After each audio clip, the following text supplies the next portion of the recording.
La réception des arases de déblai ou de remblai se fait en mesurant la portance et la déformabilité. Le contrôle de conformité est effectué notamment par mesure du module de déformation selon le mode opératoire du SCPC des modules EV1 et EV2. Il est effectué à l'aide de plaques et d'engins de chantier sous le châssis duquel puisse être appliqué un vérin de 7 tonnes environ. La réception se fait contradictoirement sur la base de 4 mesures par profil en travers. Pour réaliser l'essai, on a besoin d'un camion à essieu de 13 tonnes chargées qui joue le rôle de massif de réaction. Les points d'appui de ce massif sur le sol doivent se situer à une distance d'environ de 2 mètres du point où se fait la mesure. Une plaque rigide de 60 cm de diamètre qui sert à appliquer la charge du massif de réaction sur une surface uniforme et de la poutre Benkelmann qui est constituée d'un tuyau mobile démontable en 2 parties qui s'articule autour d'un axe et d'un châssis reposant sur le sol par 3 pieds sur rotule réglable en hauteur. L'horizontalité de la poutre Benkelmann est contrôlée par un niveau à bulles. Il dispose d'un comparateur électronique qui se monte sur l'extrémité du châssis.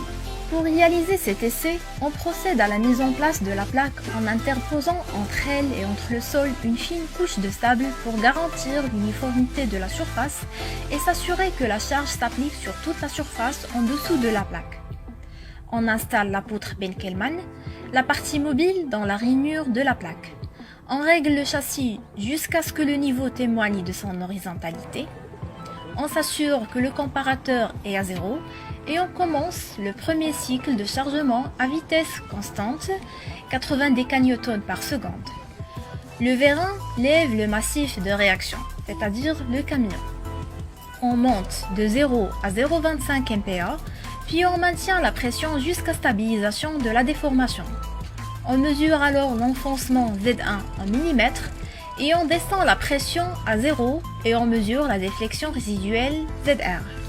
On passe au deuxième cycle de chargement, on charge de 0 à 0,2 MPa, puis on attend la stabilisation de la déformation. On mesure l'enfoncement Z2 en millimètres et on descend à la pression 0. On calcule les modules EV1 et EV2 par les formules suivantes et on calcule le coefficient K par la formule suivante. Le compactage est d'autant meilleur que la valeur de K est proche de 1.